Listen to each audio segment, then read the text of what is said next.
El Gran Engaño se complace en presentar Puertas Dimensionales como presentador y conductor Víctor San Vicente.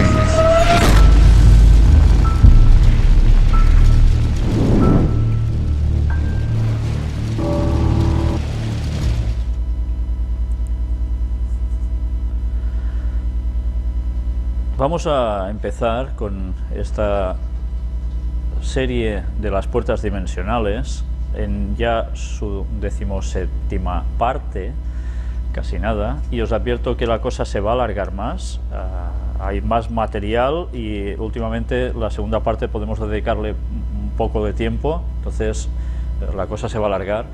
Sabéis que estuvimos hablando sobre la vida después de la vida o la vida después de la muerte, con esas experiencias que muchas personas narran que les suceden viendo una luz al final del túnel, donde sus seres queridos muertos aparecen allí y alguien en una luz especial también les dice si es su momento, no es su momento, etcétera, etcétera.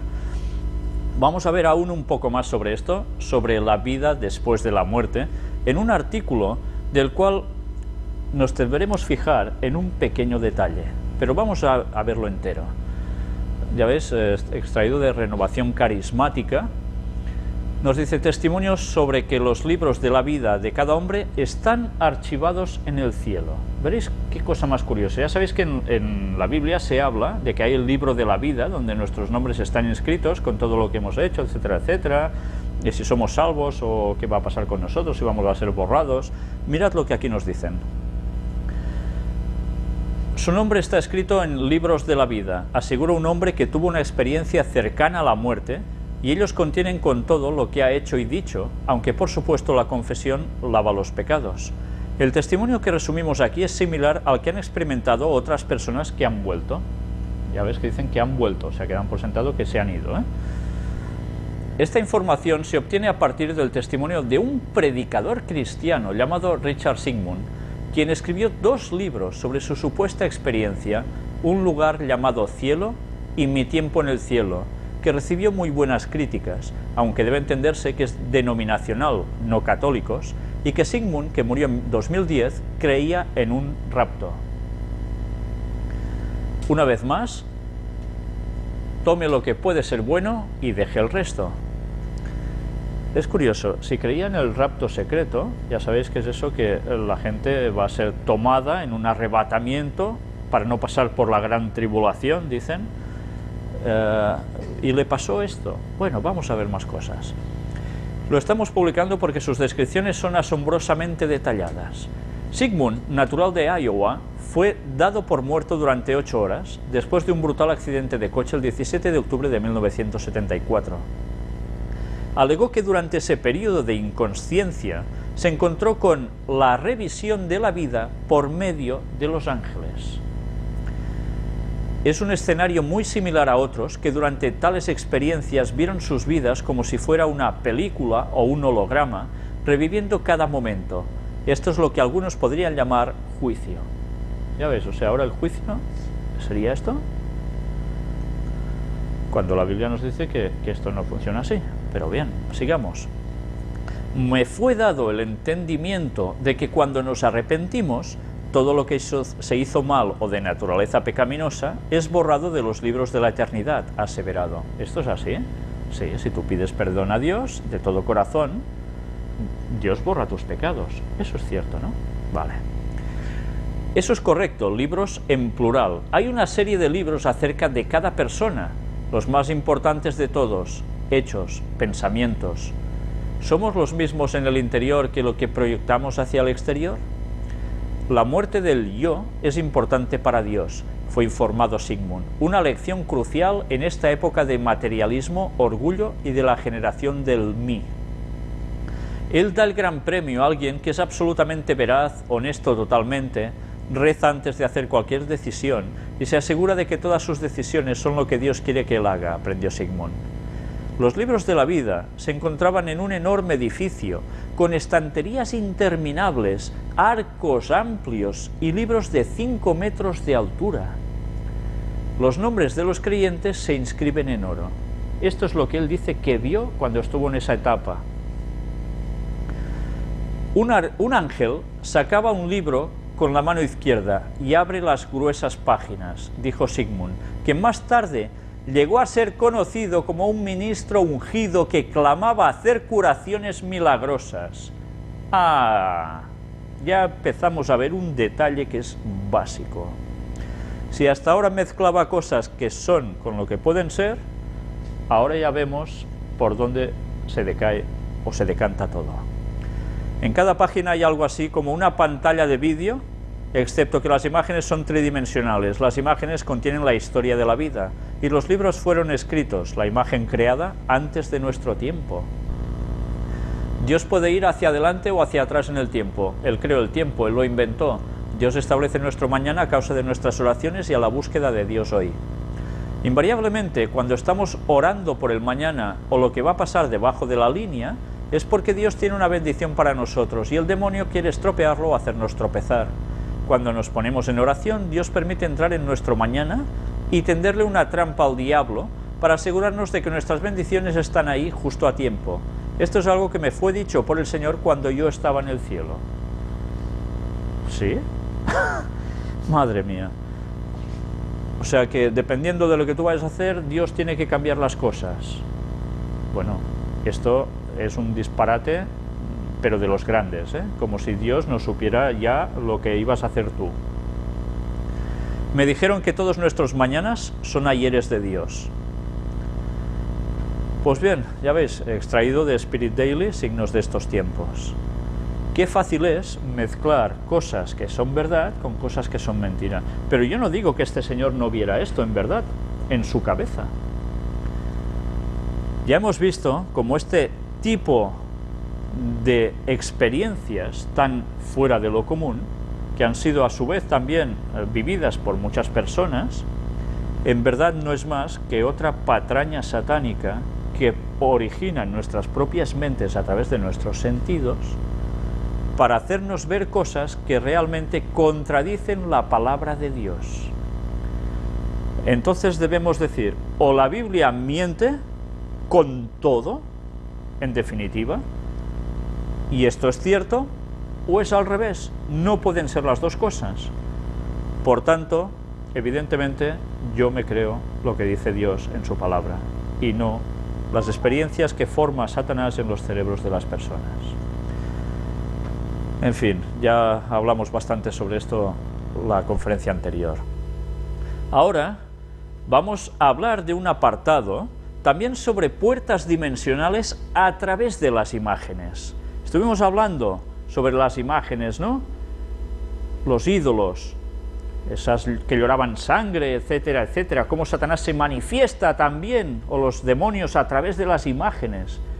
Por eso no debemos tener imágenes, va mucho más allá de lo que hasta ahora nos podíamos llegar a pensar. Pues bien, vamos a hablar un poco sobre este tema y hablemos sobre Harry Potter, el famoso Harry Potter. Mirad que aparece en Yahoo Respuestas. Una pregunta, ¿cuadros Harry Potter? Hola, mi pregunta es, en las películas de Harry Potter, los cuadros que hablan son un puente entre el mundo de los vivos y los muertos. Así pueden estar ahí y responder los que murieron, o que son un horrocrux, jaja, o son solo una copia de la personalidad de alguien, pero no la verdadera persona. La mejor respuesta está considerada esta, jajaja, no son horrocruxes, pero como tú dices son puentes entre la vida y la muerte, se han sido encantados con tal propósito.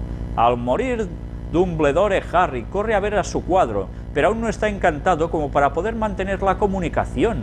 Luego Snape lo encanta para seguir hablando con el director. Yo no he visto estas películas, la verdad es que ni ganas, pero ya sabéis que montones de gente, especialmente niños, se han tragado estas películas con, bueno, una ansia tremenda, ¿no? Pero ¿os dais cuenta del diálogo que aquí se está manteniendo entre preguntas y respuestas? Los cuadros como puertas dimensionales entre el mundo de los vivos y los muertos. ¿En verdad, entre quién? Entre los demonios, que simulan ser muertos, y los vivos. Y esto no es una cuestión de ficción solo, de novela o de película, sino que realmente va más allá de esto. Sencillamente aquí se cogen en lo que la autora de estas novelas recoge son las creencias y los haceres de personas puestas en el mundo del ocultismo. Esto funciona así, y en las películas y en las novelas lo reflejan como si fuera ficción, pero esto está basado en lo que muchas personas practican.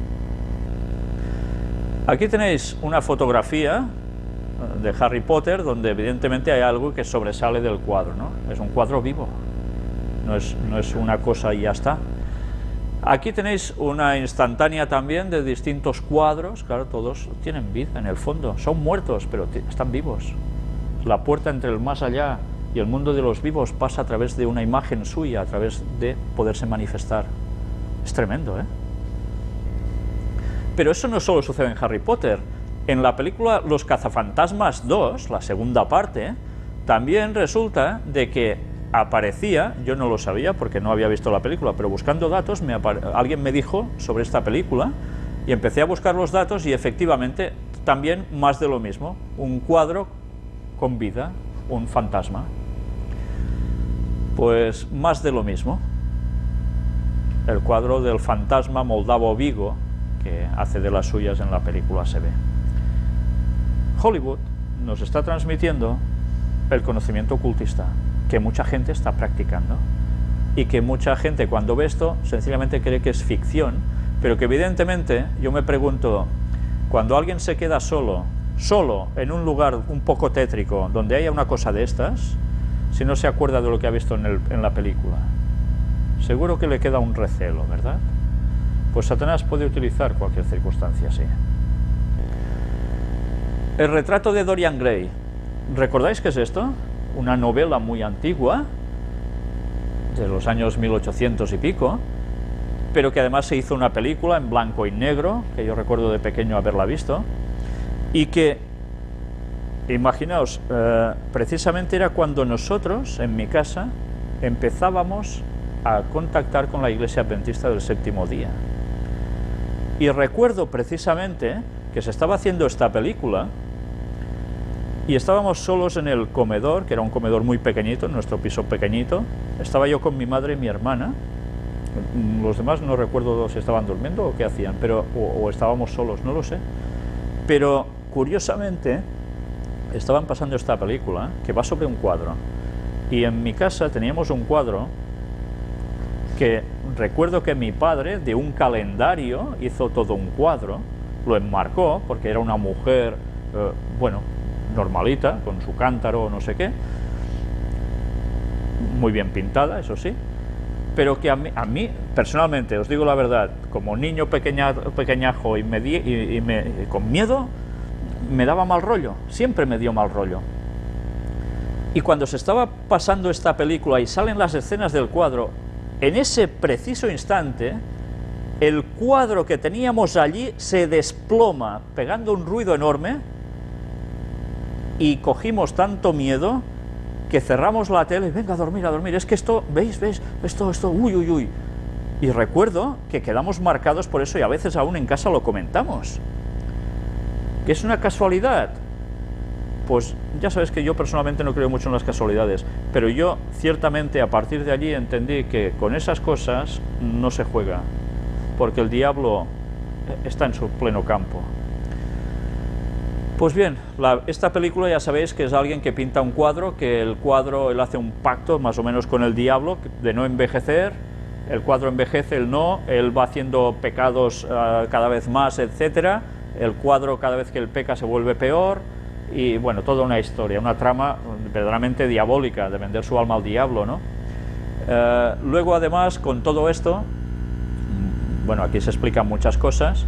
Mirad que nos pone aquí, se trata de una novela de estética decadente animada por el personal modo y talante del escritor, donde alcanza el punto culminante de sus teorías vitalistas y neopaganas, evidentemente, esto es un paganismo. Y sigue diciendo el hedonismo como eje de la vida y el culto apasionado a la belleza y a la juventud como móviles del individuo. Para ello el autor se inspiraría con este señor, Reburs, Huysman, publicado en 1884, también pudo, en Biblia del decadentismo, también pudo inspirarse en Mademoiselle de Maupin, Antes lo de A Reburs era el título de la obra, pero ya veis, parece ser que se inspiraba en escritores antiguos, quizá la primera novela estético decadente y naturalmente en las teorías sobre el arte y la vida de los simbolistas franceses. Simbolistas, ¿eh? Bien, siempre, ya hablaremos también sobre los símbolos al respecto, ¿eh? El argumento, que bueno, va de un príncipe encantador, etcétera, etcétera, también por aquí, y va explicando distintas cosas que me voy a saltar por falta de tiempo, pero que desde luego, la verdad es que todo pinta a mal rollo. Aquí tenemos marcado esto. El libro también fue ampliado enormemente. Los 13 capítulos originales, es curioso que fueron 13, se convirtieron en 20 y el capítulo final fue dividido en 2 nuevos capítulos, por tanto 22. 13, 22, los números. Cuando nos habla del escritor nos dice en torno al cumpleaños 38 de Dorian, el 9 de noviembre, por tanto extendiendo el periodo durante el que transcurre la historia. La anterior fecha es también significativa, pues coincide con el año en la vida de Wilde, Oscar Wilde, que fue el escritor, durante el cual se inició en prácticas homosexuales. ¿Ya veis una vez más cómo se mezclan lo de siempre? El prefacio del retrato de Dorian Gray, sigue hablando, deja huellas de la exposición de Wilde al taoísmo y a los escritos de Zhuangzi. Una vez más nos remite a cosas sobre Oriente, ¿no? Pues bien, una vez más nos damos cuenta de que el espiritismo se puede manifestar a través de todas estas cosas. Y hablemos sobre iconografías. ¿Sabéis qué son las iconografías? Habéis visto que en Grecia son muy utilizadas, en las iglesias ortodoxas hay imágenes de vírgenes y de santos y de todo muy bien dibujados, o bueno, con un estilo muy peculiar, pero que eso está en muchas partes, ¿no? Quiero que veáis el origen de la iconografía. Está extraído de una revista virtual de la Fundación Universitaria Española, son cuadernos de arte e iconografía, y nos habla del nacimiento de la iconografía cristiana. O sea, no la otra, la pagana, sino la cristiana. Los cristianos desde siempre utilizaron iconografía, desde Jesús y sus apóstoles utilizaron la iconografía. Vamos a ver todo esto.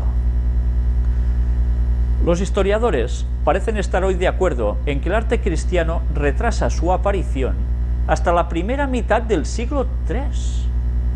O sea, no hay arte cristiano hasta la primera mitad del siglo III. ¿Cómo puede ser esto? ¿Qué sucedió en esos tiempos? Ya iremos viendo. Sin que se conozcan exactamente las circunstancias o factores que incidieron en esta demora. Claro, ellos dicen, ¿cómo puede ser, no? Que de un principio, siendo cristianos, no hagan esto? ¿Por qué tardan tanto? Ellos no lo entienden, nosotros sí que entendemos por qué. Porque en un principio el cristianismo era puro y no adoraba imágenes, ni las hacían para nada, pero después algo pasó, algo entró en el cristianismo y algo se formó, una gran entidad religiosa, que sí aceptó todo el paganismo a través de las imágenes. Aún así no deja de ser extraño que transcurra tanto tiempo entre la propagación del cristianismo y las primeras expresiones plásticas que reflejen al menos los principios básicos de la nueva doctrina. ¿Les sorprende esto? Es cierto que las nacientes comunidades cristianas, muchas veces pequeñas y diseminadas, y casi siempre semiclandestinas y de condición humilde, constituían el medio social menos propicio para potenciar unas actividades artísticas. Pero el cristianismo también llega a familias patricias, adineradas y relacionadas normalmente, por tradición cultural, con los ambientes artísticos, y aquí en este medio propicio y capaz, tampoco se encuentran manifestaciones artísticas cristianas anteriores a esta cronología. O sea, ni la gente de dinero que se hacía cristiana utilizaba iconografías. ¿Qué pasó entonces? Cabría pensar, entonces, en la dificultad de adecuar unos contenidos de carácter trascendente y espiritual en un contexto artístico en el que se exalta y predomina la forma y la materia. Sin embargo, es el mismo problema que van a encontrar y solventar en el siglo III, cuando ya ante una voluntad definida de buscar unos cauces plásticos, comienzan a insertar sus contenidos en expresiones artísticas anteriores, es decir, paganas, aunque relacionadas simbólicamente con un orden moral. ¿Qué quiere decir esto? Que utilizaron esos cristianos iconografías paganas que ya demostraban una cierta moral para aplicarla luego en una transformación a algo cristiano. Del paganismo fue colando hacia el cristianismo. Por todo ello, el trasfondo ideológico se perfila de manera más definida como la causa primordial, por supuesto no exclusiva, de este inicial y prolongado aniconismo. Cristianos y judíos, por prescripción bíblica, son comunidades con una fuerte tradición iconoclasta. Bueno, dice el Levítico: no os hagáis ídolos, ni pongáis imágenes o estelas, ni coloquéis en vuestra tierra piedras grabadas para postrarse ante ellas, porque yo soy Yahvé vuestro Dios. Términos semejantes se vierten en Éxodo 20, que es donde están los 10 mandamientos, y en Deuteronomio 5, que también se repiten. Los documentos destinados a encauzar la disciplina de las primeras comunidades cristianas insisten en que rechacen cualquier manifestación o cualquier objeto que les aproxime a la imagen, al ídolo. ¿Veis? Los primeros escritos cristianos son contrarios a esto. La Didascalia, manuscrito sirio redactado a mediados del siglo III, aconseja a estas comunidades rehusar cualquier donativo que proceda de pintores o escultores, de aquellos que fabrican ídolos. Hasta ese punto llegaron: no queremos vuestro dinero. Las constituciones apostólicas, compilación realizada a fines del siglo IV y que reúne escritos atribuidos al período inicial del cristianismo, excluyen de la Iglesia a los pintores, del mismo modo que excluyen a las prostitutas. Ni siquiera se plantean que el artista pueda cambiar su antiguo repertorio por otro de contenido cristiano. Eran tajantes, ¿eh? Nada de todo esto. Incluso los padres de la Iglesia, que podían haber enfocado el problema desde la perspectiva de una reflexión más amplia e intelectual, persisten en esta misma actitud. Tampoco. Clemente de Alejandría, del 150 al 216 de nuestra era, espíritu plenamente abierto a la cultura grecorromana, subraya el carácter obsceno y sensual de las artes plásticas. Y cuando se dirige a los artistas, destaca su incapacidad para aproximarse al mundo del espíritu. ¿Creéis acaso realmente que Dios necesita para existir de la materia y de vuestro arte? Dios no necesita nada ni a nadie, ni puede ser expresado por mano humana alguna. Vuestro arte es incapaz de reproducir exactamente la luz del sol, y pese a eso, osáis representar el espíritu invisible de Dios. Estromata 5 y 6. Era tajante. Tertuliano, del 155 al 220, en su tratado de ídolo, llega a afirmar que los demonios introdujeron las artes músicas y las artes plásticas. En los tiempos más remotos, cuenta Tertuliano, no había estatuas. Es el diablo el que incitó a los hombres a crear estatuas. Los artistas, influidos por sus diabólicos maestros, subordinan el arte a sus propios fines, la rebeldía contra el verdadero bien y contra la verdadera belleza que se llama Dios. Vaya denuncias iban dando, ¿eh? Por otra parte, después de conocer estas posturas prácticamente unánimes, resulta en cierto modo insólita la aparición casi repentina y sincrónica por todo el imperio de un arte cristiano. Arte en el que ya se percibe una dirección eclesiástica que unifica criterios y comienza a perfilar los cauces catequéticos por los que concurrirá de aquí en adelante la iconografía cristiana. Y hay alguien que está marcando pautas, ¿eh? ¿Quién fue? ¿Lo recordáis? Ese poder que iba a ser el papado. No hay duda de que existe una actitud popular bastante generalizada que desea ver en imágenes las figuras de Cristo, de los santos o incluso las escenas más significativas de sus libros sagrados. En realidad forma parte de sus raíces culturales cuando se trata especialmente de un antiguo pagano que ha adorado y ha conocido a sus dioses a través de la manifestación artística.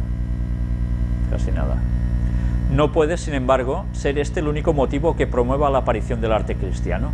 En opinión de Grabar, se desconocen los motivos reales que propiciaron este cambio tan brusco a principios del siglo III, sin descartar la posibilidad de que la iconografía cristiana haya surgido como respuesta al reto plástico de una religión rival que incluso podría ser la judía. pero parece más proclive a pensar que judíos y cristianos abandonaron paralelamente su tradicional hostilidad a la imagen, movidos por un resorte común, oscuro e ignoto. Algo había aquí, ¿eh? Las incógnitas pues se acumulan y quedan hoy sin respuesta. Bueno, creo que sí que hay respuestas a eso. Los temas de la primera iconografía cristiana. La iconografía cristiana de estos primeros tiempos se centra preferentemente en la imagen simbólica. Ya veis, las imágenes como símbolos, ¿eh? La sociedad pagana contemporánea se encontraba inmersa en una fuerte corriente de simbolismo promovida especialmente por las doctrinas religiosas y filosóficas que se habían propagado por las riberas del Mediterráneo.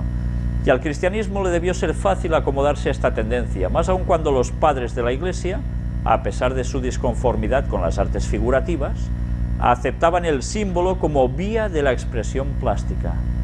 Clemente de Alejandría, por ejemplo, encuentra en el símbolo un recurso para la comprensión, capaz también de avivar la memoria. Esto mismo es lo que hemos ido mostrando de las escuelas pitagóricas y demás, ¿no? Este cauce facilitaba asimismo los procesos técnicos en esta primera andadura de la figuración humana. Ya se sabía que los símbolos nos transmiten cosas automáticamente a nuestra mente, ¿no? Nosotros vemos una señal en la carretera que es un triángulo con una curva hacia la izquierda y ya sabemos automáticamente, uy, peligro a la izquierda, cuidado. El símbolo te transmite algo, no hace falta palabras, ¿verdad? Pues aprovechando que nuestra mente funciona así, se hizo todo esto. En lugar de crear nuevas imágenes para sus nuevos contenidos, labor difícil y compleja para un artista, se acogen a imágenes ya elaboradas que además por sus connotaciones morales son las más propicias para asimilar contenidos cristianos. Atención a lo que estáis oyendo o leyendo. Quiere decir que cosas, objetos, pinturas que eran paganos se iban a identificar con el cristianismo. Habría una transición, no creando personajes, sino adaptando los que existían. Esto tiene una gran implicación que iréis viendo. De hecho, todas las representaciones, muchas de ellas ligadas con la trascendencia, pertenecen al campo del simbolismo pagano, pasando, como es lógico, por una previa, a veces mínima, adecuación. Con unos retoques, ¡pam!, ya pasa a ser algo cristiano, y en verdad es algo pagano. ¿No pensáis en nada? Ya iremos viendo. La iconografía de Cristo.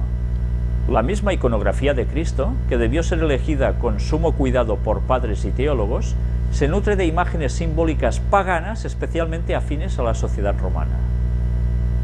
La más significativa es la de Cristo Pastor, un modesto personaje vestido con túnica corta, que lleva una oveja sobre sus espaldas. ¿Habéis visto esta representación? Yo sí. Esta figura se remonta a la imagen del crióforo, que desde la más alta antigüedad representa a los portadores de ofrendas en los holocaustos. El cordero es normalmente la víctima elegida. Pero esto no era cristiano. El crióforo aparece ya en el arte hitita y mesopotámico, portando el carnero sobre sus espaldas o sujetando al animal delante del pecho. En la Grecia arcaica, el moscóforo de la Acrópolis recoge el mismo ritual, pero su actitud será la que inspire al buen pastor cristiano, con el carnero en los hombros reuniendo las cuatro patas del animal en sus manos. Jesús dice: yo soy el buen pastor, el pastor da su vida por las ovejas, y las descarriada va y la busca y tal, pero Jesús no hizo ningún cuadro, ¿verdad? Pero automáticamente, bajo este concepto cristiano, aprovechan algo que ya existía en el paganismo y ¡pam!, lo pasan al cristianismo. Sin embargo, esta es una imagen específicamente cultural. Se convertirá en alegoría moral cuando el Hermes crióforo, deidad pastoril de la Arcadia y protector de los rebatos, debe ser rebaños, asuma por influencia del neoplatonismo el papel de una divinidad benéfica, de un dios amigo de los hombres, y llega a ser en el mundo romano, acuñado en los relatos bucólicos de Teócrito y Virgilio, el símbolo de la filantropía. Aquí se adecúa precisamente el tema del buen pastor, cuidando y rescatando a sus ovejas perdidas, alegoría de las almas, que de acuerdo con las fuentes bíblicas se convertirá en el símbolo de redención. San Lucas, en la parábola de la oveja perdida, en Lucas 15:3, a través de la imagen del pastor gozoso por el encuentro de la oveja descarriada, exalta el celo de Cristo por el pecador. Isaías, en el poema del siervo de Yahvé, de Isaías 53:6, utiliza una imagen literaria similar para profetizar el sacrificio del Mesías. Todos nosotros como ovejas erramos, cada uno marchó por su camino, y Yahvé descargó sobre él la culpa de todos nosotros. A veces la imagen del buen pastor se mezcla y matiza con la del mítico Orfeo, poeta legendario de la Tracia, capaz de amainar a los animales más salvajes con sus melodiosos cantos. Una cierta proximidad entre la moral cristiana y la moral órfica, en conceptos como el pecado o la purificación, debió contribuir a que el tema se cristianizara con rapidez. Orfeo conserva su actitud y sus atributos, especialmente reseñados en la lira, pero cuando simboliza a Cristo se dirige a ovejas y carneros, las almas más rebeldes, para expresar el poder disuasorio de su palabra.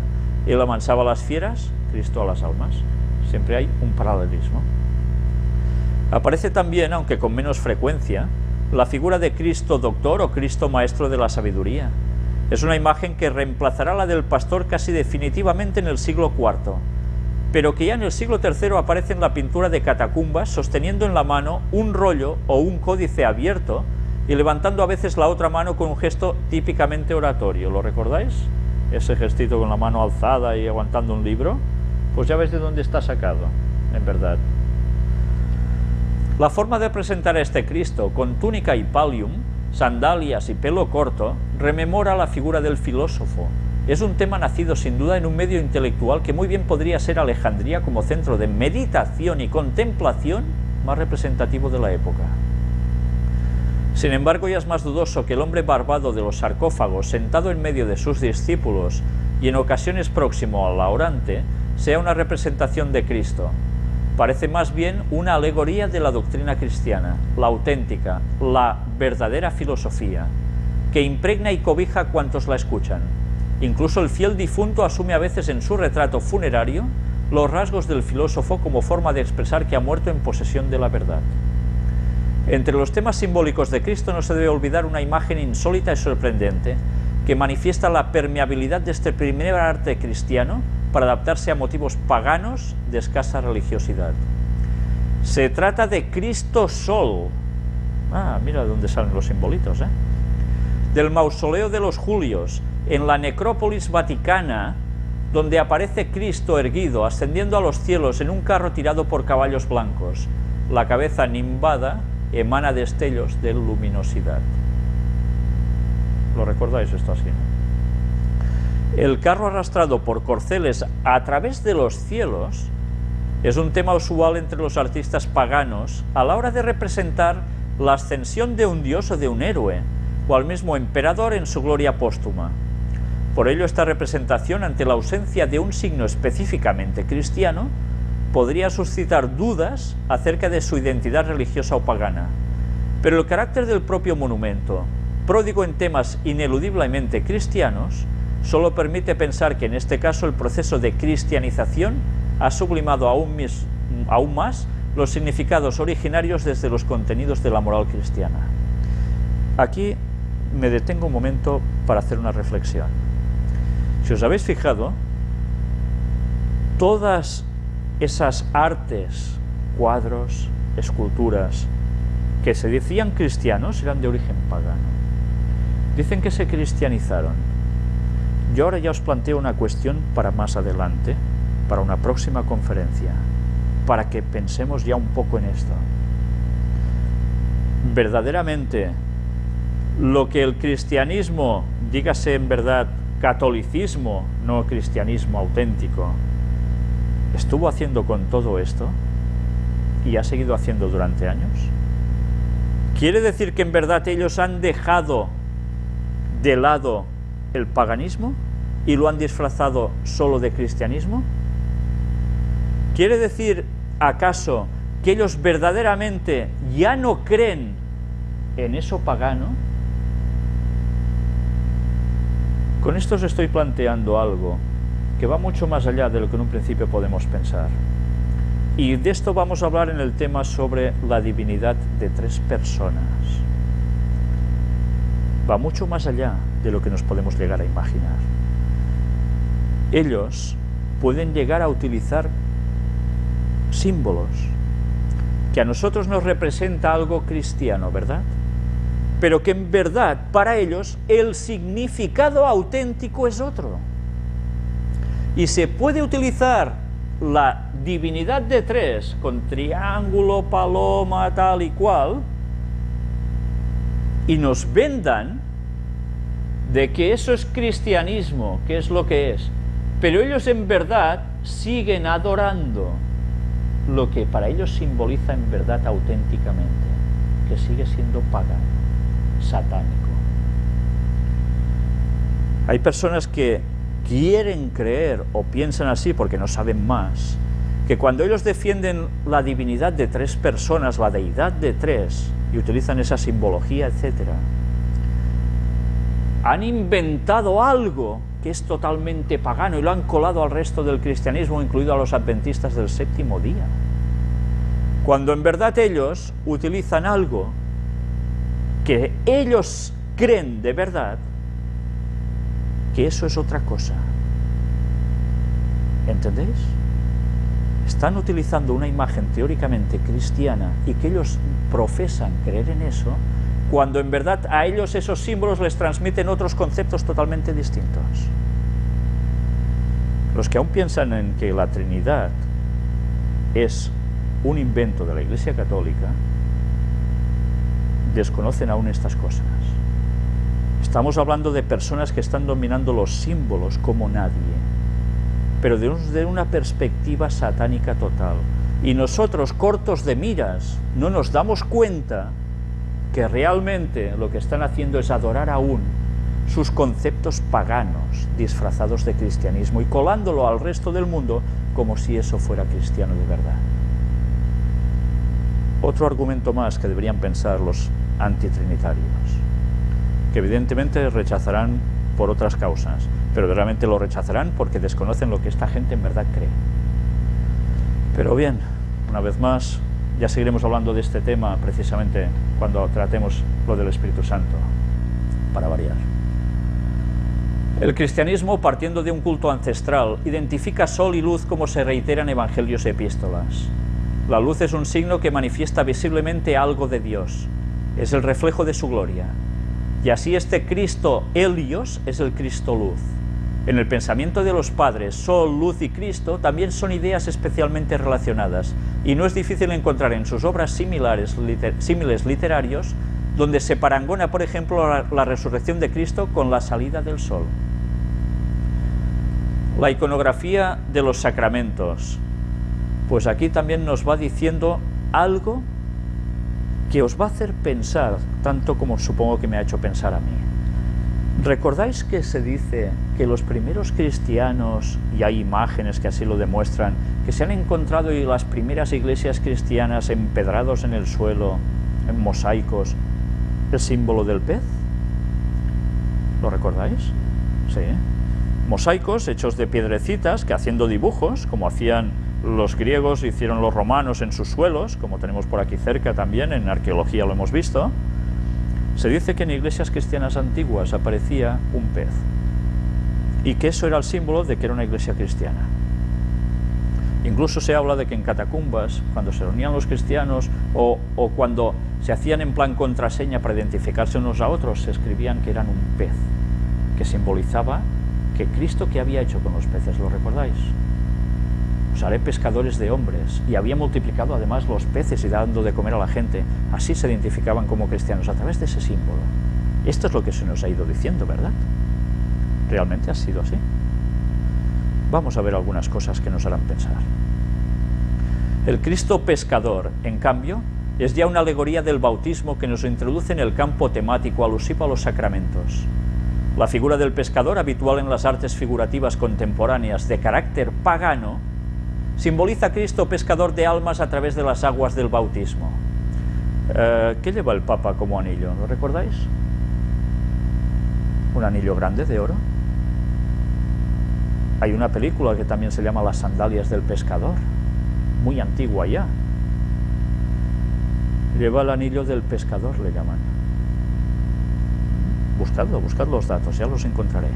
Si no, a ver si la semana que viene os lo añado aquí. El simbolismo del agua como signo de purificación y vida es muy frecuente en la historia de las religiones, pero surge también en el cristianismo. Tertuliano, en el Tratado de Baptismo, define a los fieles cristianos como pequeños peces nacidos del agua. Efectivamente, de acuerdo con la teología del bautismo, a través de la inmersión en el agua bautismal y de la inmersión que le sigue, el catecúmeno participa simbólicamente en la muerte y la resurrección de Cristo. Es la condición necesaria para que el fiel cristiano resucite con Cristo a una nueva vida, se integre en el cuerpo de la Iglesia y pueda entrar en el reino de Dios. Esto es así, es verdad. La escena de los pescadores faenando en la barca y recogiendo sus redes llenas de peces es la imagen que mejor se adecua a esta doctrina. Los peces simbolizan el nacimiento de un cristiano. La barca y los pescadores a la Iglesia, testimoniando así las palabras de Cristo a Simón Pedro en la pesca milagrosa: desde ahora serás pescador de hombres. Ahora bien, como el tema del bautismo responde a una de las afirmaciones dogmáticas más relevantes que transmite el arte cristiano del siglo III, quizá para incidir aún más en su importancia y contenido, ofrece también una vertiente descriptiva basada en los relatos evangélicos. Cristo, en forma de niño, recibe el bautismo de manos de Juan, mientras la mano de Dios Padre o la paloma planean sobre su cabeza. Esta singular forma de representar a Cristo puede tener su origen en la liturgia bautismal que denominaban pueri o infantes a los catecúmenos, a los que se iban a bautizar. Sin embargo, no todas estas escenas representan el bautismo de Cristo. Aparecen muchas de ellas una imposición de manos sobre la cabeza del neófito que alude simplemente al bautismo de los fieles. Incluso a veces también aparece la paloma, en referencia a la invocación del Espíritu Santo propia de la liturgia bautismal. La Eucaristía es el otro sacramento que aparece en las artes figurativas del siglo III, y tal como su contenido dogmático lo requiere, se reviste de un número mayor de imágenes, asimismo simbólicas y descriptivas, para transmitir al fiel su trascendencia.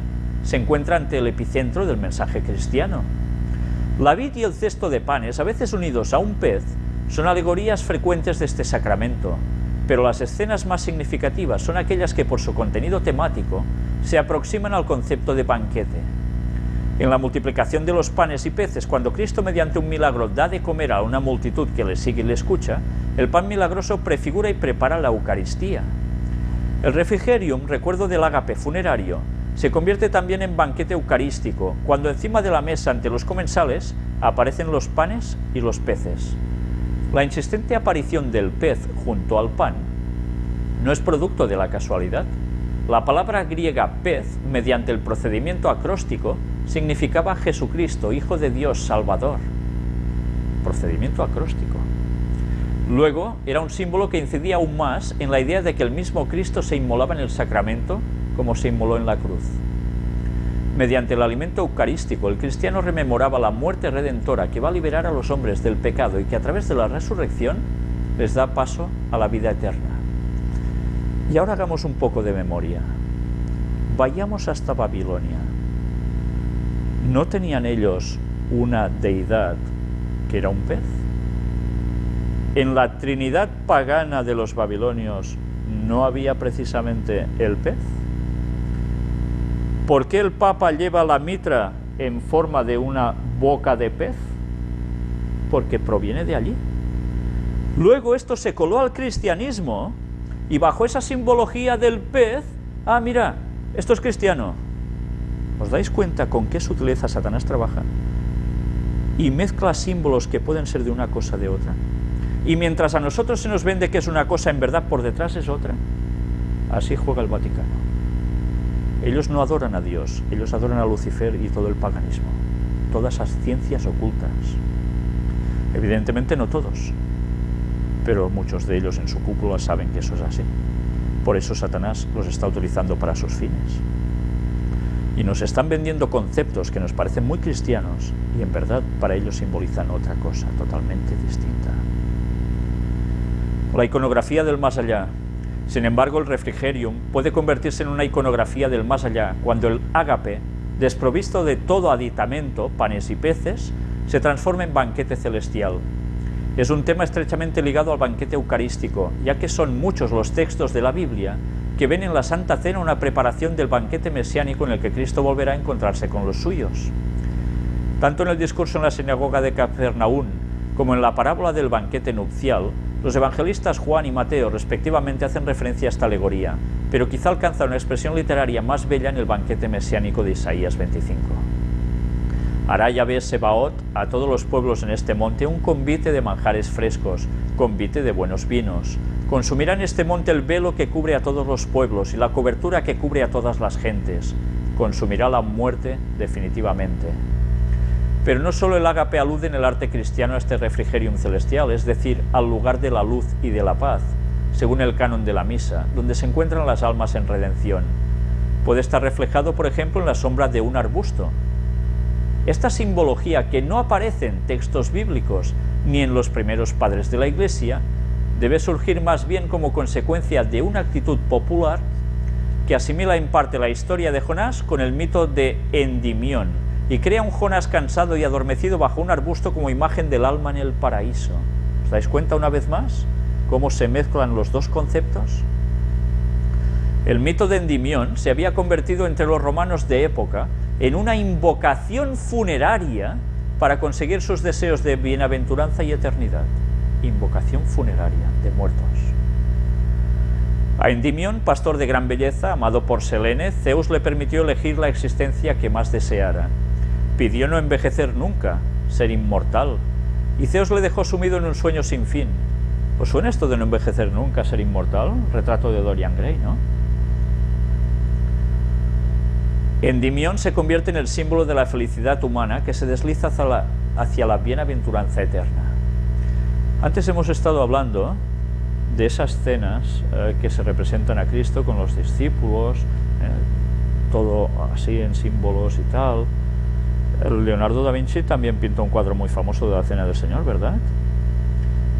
Quedaos con este concepto, porque antes os he dicho que íbamos a mostrar imágenes sobre Notre Dame y de algo realmente ocultista, de algo realmente pagano desde la gran antigüedad, y vais a ver también una cierta relación con ese cuadro de Leonardo da Vinci, en el cual, una vez más, cuando él pintó, no estaba pintando lo que nosotros vemos, sino que él se estaba refiriendo a otras cosas, y jugaba con la imaginería que nosotros entendemos como símbolos cristianos. De eso hablaremos también en su momento. Pero ya veis y ya veréis qué fácil nos cuelan las cosas. El mito se aplica concretamente a la última fase del ciclo de Jonás, que cuenta sus incidencias en el mar, desde el momento en que fue arrojado de la barca, devorado por un gran pez y vomitado a tierra por el cetáceo después de tenerle en su vientre 3 días y 3 noches. La imaginación popular, no el relato bíblico, presupone que Jonás, después de su peripecia, descansa en un paraje frondoso y se queda adormecido. Es el Endimión cristianizado que se convierte en la imagen del alma en el paraíso. Cómo se va colando todo, Pero también se ha interpretado la escena de Endimión como el reposo intermedio del alma bienaventurada a la espera de su destino final. Parece en efecto que la religiosidad romana, por influencia de ciertas doctrinas filosófico-religiosas, situaba en la luna el proceso de purificación necesario para que las almas pudieran alcanzar el cielo empíreo. En este lugar de paso precisamente colocaban a Endimión. ¿Y cómo se pinta la Virgen María? ¿Encima de qué? ¿Lo recordáis? De una luna, ¿verdad? Claro, hay un texto bíblico que habla de una virgen, de unas estrellas y demás, y automáticamente el catolicismo cogió esa imagen para decir, es la Virgen María, cuando sabemos que no es así. Pero ya veis cómo utilizan simbologías paganas que en verdad transmiten otros conceptos y nos lo cuelan como cristianos. Jugadas maestras, De un modo significativo, Tertuliano parece aceptar esta misma teoría en el pasaje de su tratado De Anima, cuando se pregunta dónde permanecerán las almas hasta el final de los tiempos, y aventura como posibles lugares el aire o la luna. Obsesionado sin duda por el tema, vuelve a insistir en la idea de un refrigerium interim, en su obra Contramarción, pero aquí olvida el ámbito lunar y apoyándose en la historia del pobre Lázaro y el rico Epulón, imagina que el receptáculo temporal de los justos en espera de la resurrección será el seno de Abraham. No obstante, es una noción excesivamente sutil, también aislada, como para poderla incorporar sin vacilaciones a esta iconografía del más allá.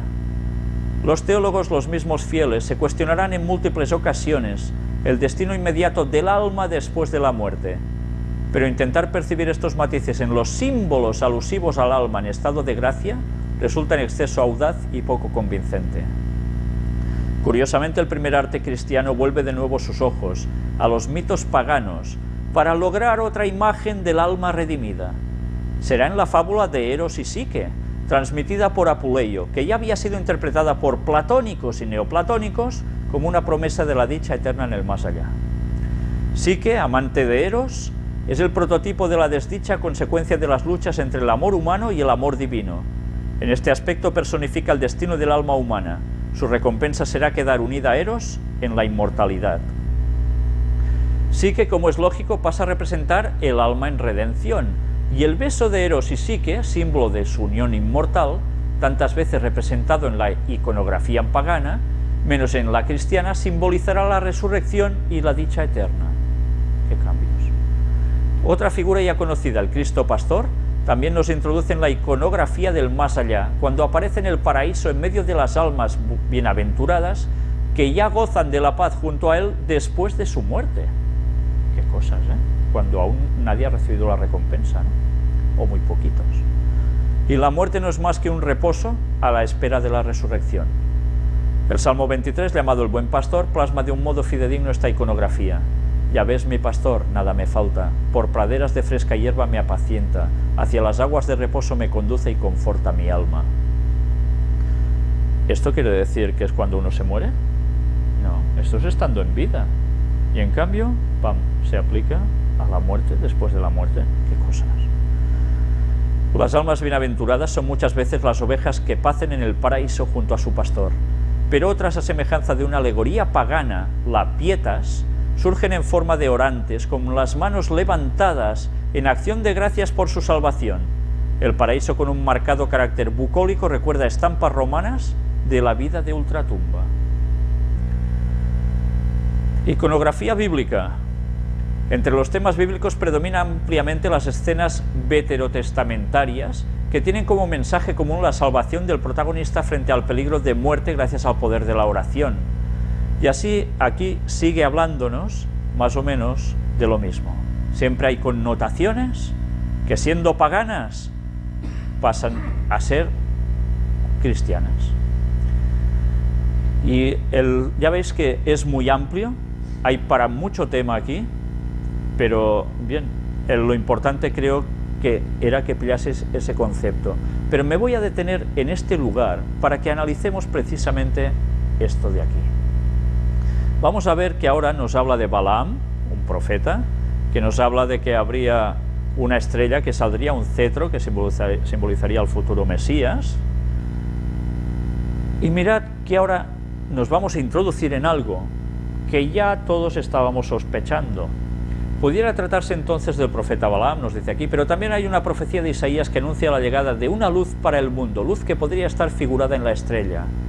El pueblo que andaba a oscuras vio una luz intensa, sobre los que vivían en tierra de sombras brilló una luz, porque un niño nos ha nacido, un hijo se nos ha dado, dice Isaías, refiriéndose a Jesús, que curiosamente, y ahora ya lo digo aquí, también se le dice que es Padre eterno, príncipe de paz.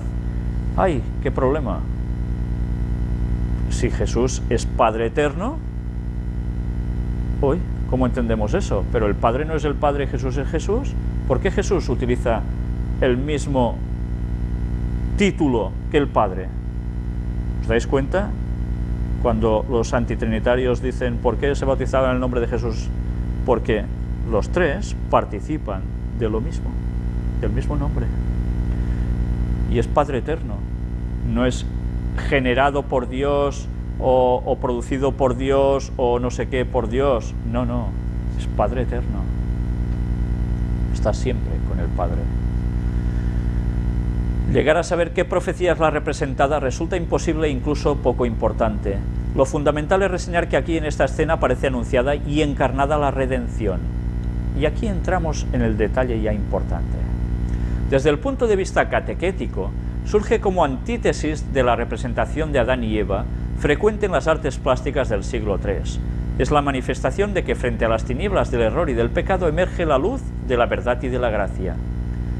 La imagen de María con Jesús en los brazos, que la habéis visto tantísimas veces por tantos lugares distintos, puede tener también un antecedente iconográfico pagano. La diosa Isis con un pequeño Horus en sus brazos, cuyo culto se extendió por el Mediterráneo y llegó a Roma en los primeros siglos de nuestra era. La imagen de la Virgen con el niño. ¿De dónde surgió esa iconografía? De adaptar esa divinidad pagana al cristianismo. ¿Cómo podía seguir el Vaticano a adorar a Isis si no era camuflándola con la Virgen María? Y tú ves la Virgen María y ellos hablan de la Virgen María, y en cambio en verdad están adorando a Isis. Lo mismo hacen con la Trinidad. ¿Entendéis ahora su juego? La Anunciación alude en algunas ocasiones, muy pocas, a la realidad de la Encarnación, pero este periodo inicial de la vida de Cristo se centra preferentemente en la adoración de los magos como expresión teofánica del Niño Dios. Es un mensaje cuya relevancia queda especial y tiernamente subrayada en esos gentiles, 2 magos, que venidos de lejanas tierras ofrendan sus dones al niño en brazos de su madre y le reconocen y proclaman como auténtico Mesías. Extraña, sin embargo, la ausencia de escenas descriptivas referentes a la pasión y a la resurrección de Cristo como hechos esenciales del proceso de salvación cristiano. Y bien, y el artículo va siguiendo, pero creo que realmente hemos visto lo más importante en todo esto. Cómo, haciendo pasar lo pagano por cristiano y hablando como si fuera algo realmente cristiano, en verdad se sigue adorando lo pagano. ¿Hemos entendido ya algo más hoy? Desde luego que convenía y mucho matizar todo esto. Aún habrá gente que buscará excusas para seguir creyendo en lo que ellos quieren creer, pero solo falta saber no ya solo lo que nos dice la Biblia, no ya solo lo que nos dicen los escritos inspirados por la profeta Ellen White sobre todo lo que venimos hablando, sino que además, gracias a Dios, como dice el texto bíblico, no hay nada oculto que va a permanecer siempre así, que va a ser manifestado. Dios nos lo está manifestando para que nos demos cuenta de los engaños satánicos y salgamos de las doctrinas erróneas, porque debemos ser un pueblo con una misma fe y una misma doctrina. Si no, Dios sí que nos va a pasar cuentas por destrozar un pueblo unido. Esa es la obra de Satanás. Divide y vencerás. Pues bien, hasta aquí creo que el tema ha sido ya bastante largo. Precisamente mirad con qué empezaremos la próxima vez, y creo que con esto ya estamos diciéndolo todo, un poco más de lo mismo. Pues si Dios quiere, pronto presentaremos el tema sobre el Espíritu Santo, la 4ª parte, donde seguiremos hablando de la divinidad en 3 personas y con los escritos inspirados de Ellen White. Daos cuenta de qué relación estamos teniendo, que Dios ha querido que sea así, de entrelazar las puertas dimensionales por un lado con el tema del Espíritu Santo por el otro, para poder comprobar junto con las 2 cosas la verdad. Pues que Dios nos ayude a entenderla, porque falta nos hace conocer a fondo las artimañas de Satanás para no caer en sus engaños. Que Dios nos ayude a ello.